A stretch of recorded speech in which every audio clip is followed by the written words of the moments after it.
Welcome to Part 2 in Unit 13, Virtual Memory Techniques. We're going to do page replacement algorithms.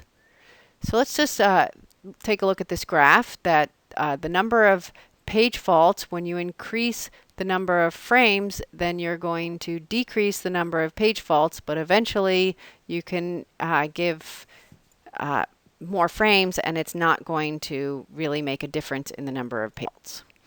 So let's do a page replacement algorithm here. This string 701203 represents page numbers. This process has around a minimum of 8 pages because it has page 0 up through page 7.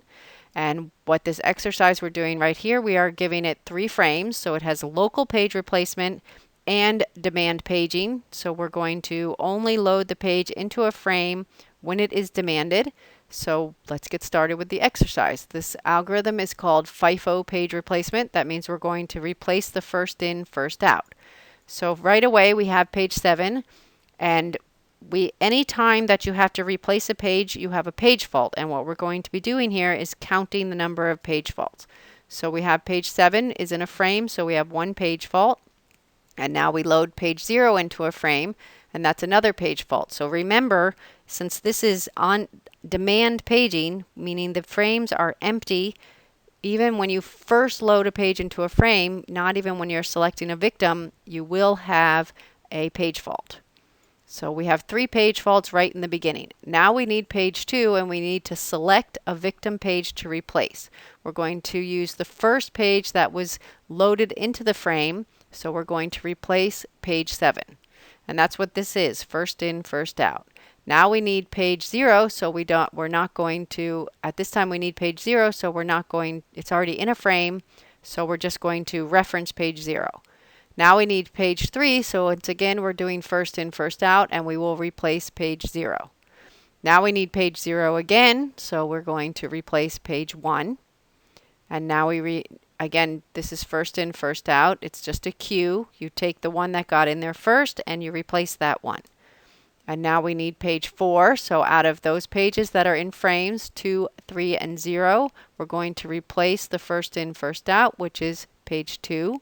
And now, of course, we need page 2 again. So we're going to replace page 3. And now, of course, we need page 3. So we're going to replace page 0. And now we need page 0. So we will replace page 4. And now we need page 3, which is already there. Page 2 is already there. We need page 1. So we're going to replace page 2. And of course, this is an exercise, so we now need page 2. And we will replace page 3. 0 is already there. 1 is already there. We need page 7.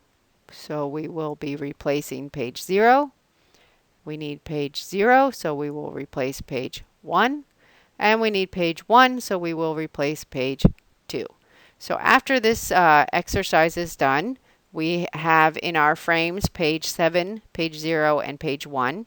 And we can count how many times we had a page fault, so you just count them. And it turns out that we have 1, 2, 3, 4, 5, 6, 7, 8, 9, 10, 11, 12, 13, 14, 15 page faults with this reference string with a first in, first out page replacement algorithm. So there's this phenomenon called Belady's anomaly, which says that when you increase the number of frames only in first in, first out, that you may actually end up increasing the page faults. So there's this dip in the graph that shows that when you increase the number of frames, instead of decreasing the number of page faults, you actually increase the number of page faults just for a brief time. Then it works again, and then it evens out. So this is the optimal page replacement algorithm. Now this has something in common with shortest job first scheduling in that you really don't know the page you're going to need the farthest in the future, but this will give you optimal results, so it's used for comparison. And when you go to select a victim, you look down your reference string and you select the victim of the page that you're going to be using the farthest in the future. And this will give you the minimum number of page faults. So again, we're still going to have our first 3 page faults because it's demand and there are no pages in any frames. And now we need page 2, so we have to look down our reference string and say, out of page 0, page 7, and page 1, which is the one we're going to be referencing the farthest in the future, and that's page 7. And page 0 is already there. And now we need page 3, so out of 2, 0, and 1, which one will we be referencing the farthest in the future? And so we're going to then replace page 1, because if you take a look at this location where we need page 3, we're going to reference page 0 again very shortly, and page 2 shortly, and page 1 is going to be the farthest in the future. And now we need page 0, and page 0 is already there. And now we need page 4, and out of 2, 0, and 3, which one will be referencing the farthest in the future? Page 0.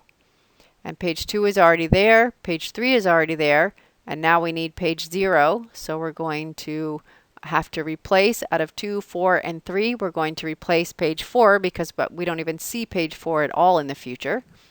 And now page 3 is there, page 2 is there, and now we need page 1. So again, page 3 we don't see anywhere in the future, so we'll replace that one. And 2 is there, 0 is there, 1 is there, and now we need page 7. So at this point, we're going to replace page 2 because that's the one we need the farthest in the future.